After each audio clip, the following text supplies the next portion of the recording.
Hello everyone, मैं monic Damania टिकविक securities से और ये है आपका पोस्ट मार्केट आउटलुक फॉर 18 मार्च। तो चलिए देखते हैं कि आज शेयर बाज़ार में कैसी ट्रेडिंग हुई है। तो ये जो हमारे सामने है निफ्टी का डेली टाइम फ्रेम का चार्ट है।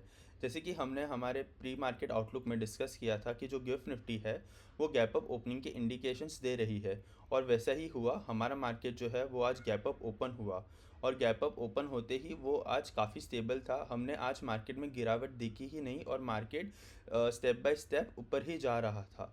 तो जैसे कि हमने यहाँ पे सुबह मार्क किया था 23,700 जो है वो हमारा एक स्ट्रॉन्ग रेसिस्टेंस है, और आज जो मार्केट की क्लोजिंग आई है वो 23,700 के ऊपर ही आई है।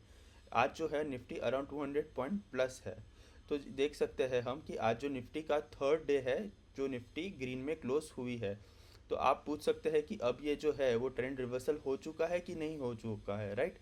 तो मैं आपको बताना चाहता हूँ कि ये अभी भी जो अगर हम देखते हैं तो निफ्टी में ये एक पुल बैक ही कंसिडर होगा, क्योंकि हम अगर बड़ा टाइम फ्रेम देखें कि निफ्टी जो है वो पास्ट 3 वीक से गिरे ही जा रहा है, राइट। अराउंड 12% का उसने हमें करेक्शन दिया था। तो अभी अगर हम ऊपर देखेंगे तो निफ्टी जो है वो अराउंड 2 to 3% ही अप हुआ है उसके लोस से।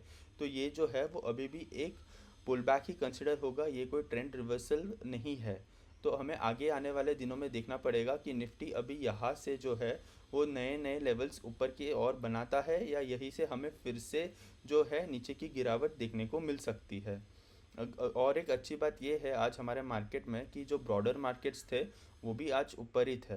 तो ब्रॉडर मार्केट का मतलब क्या होता है कि जैसे कि मिड कैप है, स्मॉल कैप्स है, तो उसमें भी आज तेज़ी ही देखने को मिली है हमें। ऊपर से जो सारे सेक्टर्स थे वो सेक्टर्स भी आज सारे सेक्टर्स पॉजिटिव ही क्लोज हुए हैं। हार्डली एक आध सेक्टर था जो माइनस में क्लोज हुआ है, बट वो हार्डली -10 पॉइंट जितना ही क्लोज हुआ है, राइट। तो मतलब उसको बोल सकते हैं कि फ्लैट ही क्लोज हुआ है। तो जो आज ब्रॉडर मार्केट था वो सारा पॉजिटिव ही था। तो ये एक अच्छी खबर है हमारे मार्केट के लिए, क्योंकि अगर निफ्टी को अगर ऊपर तेज़ी बनानी है, ऊपर जाना है, तो ये बहुत ज़रूरी है कि जो ब्रॉडर मार्केट है वो पॉजिटिव हो, राइट। जैसे कि स्मॉल कैप, मिड कैप, से सारे सेक्टर्स पॉजिटिव ट्रेड करें। तो आज का दिन वैसा था कि ब्रॉडर मार्केट पॉजिटिव था। तो चलिए एक बार हम बैंक निफ्टी भी देख लेते हैं।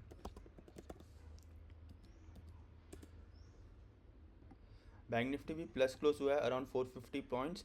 तो जैसे कि हमने मार्क किया था हमारे प्री मार्केट आउटलुक में 55,300 जो है वो स्ट्रॉन्ग रेसिस्टेंस है। तो मार्केट जो है बैंक निफ्टी जो है वो आज 55,300 के पास ही उसकी क्लोजिंग हुई है। तो उसकी जो क्लोजिंग है वो अच्छी हुई है ऐसे देखने जाए तो। पर देखते हैं कि बैंक निफ्टी में भी जो ये हुआ है वो पुल बैक ही है, कोई ट्रेंड रिवर्सल नहीं है। तो आगे आने वाले दिनों में हमें देखना होगा दोनों में, निफ्टी बैंक निफ्टी में, कि जो मार्केट है वो ऊपर जाता है कि यही से हमें फिर से नीचे की गिरावट देखने को मिलती है। तो अगर हम बात करें आज के बेस्ट परफॉर्मिंग सेक्टर और वर्स्ट परफॉर्मिंग सेक्टर की, तो बेस्ट परफॉर्मिंग सेक्टर जो है वो मीडिया सेक्टर है। हम एक बार उसका चार्ट देख लेते हैं। ओके। तो जो मीडिया सेक्टर है वो अराउंड 3.3% ऊपर था। बट जो मीडिया सेक्टर है वो अगर हम देखेंगे तो वो बेरिश मोड में ट्रेड कर रहा है। तो इसके ऊपर हम ज़्यादा बात नहीं करेंगे। और अगर हम आज के वर्स्ट परफॉर्मिंग सेक्टर की बात करें तो वो था मेटल्स। बट अगर हम मेटल्स देखें तो मेटल्स वर्स्ट परफॉर्मिंग नहीं था, वो आज सिर्फ फ्लैट क्लोज हुआ है, ऑलमोस्ट -10 to 12 पॉइंट्स, राइट। तो ये ही था, क्योंकि जैसे ही मैंने अभी आपको बताया कि आज सारे के सारे ब्रॉडर मार्केट्स पॉजिटिव क्लोज हुए हैं, राइट। तो जो निफ्टी मेटल है वो सिर्फ -12 पॉइंट्स ही नेगेटिव क्लोज हुआ है। और अगर हमने हमारे प्री मार्केट आउटलुक में डिस्कस किया था कि विच सेक्टर्स टू वॉच टुडे, तो हमने उसमें डिफेंस बोला था।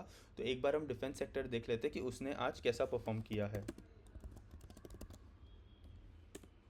ओके। तो जैसे कि हम देख सकते हैं डिफेंस सेक्टर जो है वो अराउंड 1% प्लस है। तो आगे आने वाले दिनों में हमें देखना चाहिए कि जो डिफेंस सेक्टर है वो यहाँ से और तेज़ी बताता है कि नहीं बताता है। ठीक है। एक बार हम क्रूड ऑयल देख लेते हैं कि क्रूड ऑयल क्या इंडिकेट कर रहा है। ओके। तो जैसे कि देख सकते हैं आप, क्रूड ऑयल अभी प्लस ट्रेड कर रहा है। बट जब हमारा मार्केट ओपन था तब जो क्रूड था वो अराउंड -2% था, और वो माइनस जब क्रूड होता है तब हमारा मार्केट पॉजिटिव ट्रेड कर रहा था। तो ये जो क्रूड है वो नेगेटिव आए, या मतलब थोड़ी गिरावट आए क्रूड में, तो हमारे मार्केट के लिए अच्छी बात होगी। क्योंकि कुछ दिनों से अगर हम देखें तो क्रूड यहीं पे ही कंसोलिडेट हो रहा है। हमें क्रूड में थोड़ी गिरावट देखनी पड़ेगी ताकि हमारा मार्केट और सस्टेन हो ऊपर की तरफ।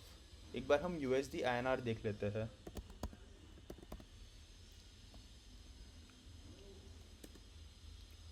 ओके, तो जैसे कि आप USD INR देख सकते हैं, जो रुपी है, जो रुपी डेप्रिशिएट ही होते जा रहा है अगेंस्ट USD, राइट। तो ये अगर हम जब हमारा मार्केट चालू था वो अराउंड 92.6 का हाई लगा था उसने, पर अगर अभी हम देखें तो वो 92.8 का हाई लगा चुका है, राइट। तो ये जो है वो हमारे मार्केट के लिए अच्छी न्यूज़ नहीं होती है। तो जब जब रुपी डिप्रिशिएट होता है, हाई प्रोबेबिलिटी होती है कि FIIs जो है वो अपनी पोजीशन स्क्वायर ऑफ करके प्रॉफिट बुक कर लेते हैं और जो अपना पैसा है वो एग्जिट कर लेते हैं। तो ऐसा क्यों होता है मैं आपको समझाता हूँ एक छोटे से एग्जांपल के साथ, ठीक है। तो आप समझिए, एक एग्जांपल लेते हैं हम कि समझो कि कोई FII है, उसको अराउंड $1000 इंडिया में इन्वेस्ट करना है। तो वो पहले डॉलर को जो है वो रुपी में कन्वर्ट करेगा। तो हम जो USD INR का रेट है हमारे इस एग्जांपल के लिए समझते हैं कि 80 है, राइट। तो अगर वो $1000 को 80 के रेट पे कन्वर्ट करेगा तो उसको मिलेगा 80,000 रुपीज़। अगर समझो कि वो 80,000 रुपीज़ उसने इंडियन मार्केट में इन्वेस्ट किया और उसने एक साल वेट किया, तो एक साल के बाद उसका 80,000 हो गया 88,000, विच इज़ अराउंड 10% रिटर्न। तो अब यहाँ पे हम तीन सिनेरियो लेंगे। तो फर्स्ट सिनेरियो ऐसा है कि जो एक्सचेंज रेट है USD INR वो 80 का 80 ही है एक साल के बाद भी। तो अगर वो उसने 88,000 को हम फिर 80 से डिवाइड करेंगे तो 1100 हो जाएगा, राइट। तो उसका जो $1000 था वो $1100 हो गया। तो उसके जो रुपी टर्म में भी जो रिटर्न्स थे वो भी 10% हो गए। USD के टर्म में भी अगर हम देखेंगे तो रिटर्न 10% हो गया। तो ये वन सिनेरियो हो गया। अगर हम सेकेंड सिनेरियो लेते हैं कि जो $80 था वो $88 हो गया। तो अगर हम उसका जो प्रॉफिट था 88,000 का, उसको 88 से डिवाइड करेंगे तो वो हो जाएगा $1000। तो सेकेंड सिनेरियो हमारा क्या हो गया कि जो रुपी टर्म्स के उसके रिटर्न्स थे वो 10% है, बट अगर डॉलर टर्म्स में उसने कन्वर्ट कर लिया पैसे को, तो वो उसने जो एक साल पहले जो $1000 लेके आया था वो अभी भी $1000 ही है। तो वो सेम ही रह गए। तो उसने भले एक साल रुपी टर्म में कमा लिया बट डॉलर टर्म में वो नहीं कमा पाया। अभी थर्ड सिनेरियो लेते हैं, जैसे कि आज का हम पकड़ते हैं कि 92 पकड़ लेते हैं, राउंड फिगर समझते हैं। तो समझे कि उसने 80 पे इन्वेस्ट किया था, अभी वो प्राइस हो गया 92 और उसका जो 80,000 था वो 88,000 हो गया। तो हम 88,000 को 92 से डिवाइड करेंगे तो उसका डॉलर्स उसका कन्वर्ट हो जाएगा करेंसी अराउंड 957। तो उसने इन्वेस्ट किया था 1000 रुपीज़, अरे $1000, अब वो हो गया $957। तो उसको -4% रिटर्न हो गया। बट एक्चुअल रुपी टर्म में तो उसका 80,000 88,000 था, जो 10% था। बट डॉलर में जब उसने कन्वर्ट किया तो वो -4% उसका रिटर्न्स हो गया, राइट। तो आप समझ रहे हो कि जब जब जो रुपी है या USD है हमारा करेंसी है, जब जब डिप्रिसिएट होता है तो जो इन्वेस्टर्स होते हैं जो बाहर से अपना पैसा लेके आते हैं और जब उनको कन्वर्ट करते हैं उनके ओरिजिनल डॉलर टर्म में या कोई और करेंसी में, तो उनका जो पैसा है वो कम हो रहा है। तो वो कोई भी जो इन्वेस्टर्स है वो ऐसा नहीं चाहेंगे कि उनका पैसा कम हो। देखिए जो रुपी टर्म में तो उनका जो प्रॉफिट है वो इंक्रीज़ हो रहा है बट डॉलर टर्म में डिक्रीज़ हो रहा है। तो अच्छी बात नहीं है। तो इसलिए जब जब जब जो हमारा रुपी डेप्रिसिएट होता है हम देखते हैं कि FIIs की सेलिंग्स जो है वो बहुत ज़्यादा बढ़ जाती है। इसी वजह से बढ़ जाती है कि उनको डॉलर टर्म में रिटर्न नहीं दिखता है।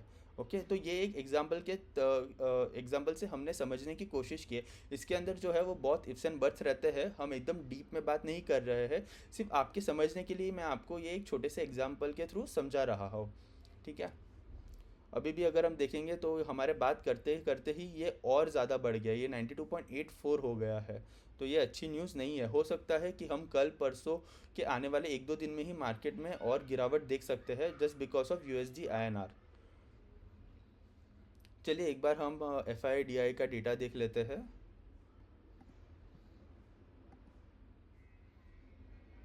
ओके, तो अगर हम देखते हैं तो आज DII ने अराउंड 3,200 करोड़ की बाइंग की है और FII ने अराउंड 2,700 करोड़ की सेलिंग की है। तो ये जो सेलिंग है FIIs की वो चालू ही रहेगी जब तक ये USD है, रुपी जब तक डिप्रिशिएट होता रहेगा तब तक उनकी सेलिंग्स चालू ही रहने वाली है, ये हमें ध्यान में रखना है। और अगर हम इसकी बात करें ग्लोबल मार्केट की, तो US मार्केट जो है वो अभी के लिए फ्लैट ट्रेड कर रहा है, अराउंड 10-20 पॉइंट्स प्लस चल रहा है। और अगर हम बात करें तो आज वहाँ पे इवेंट है, फेड मीटिंग के आउटकम्स आने वाले हैं। अगर हम इंडियन टाइम की बात करें तो अराउंड 11:30 टू 12 o'clock के बीच में आने वाले हैं रात को। तो जो भी नतीजे आते हैं उसके वो हम कल प्री मार्केट आउटलुक में डिस्कस करेंगे, ठीक है। Thank you for watching.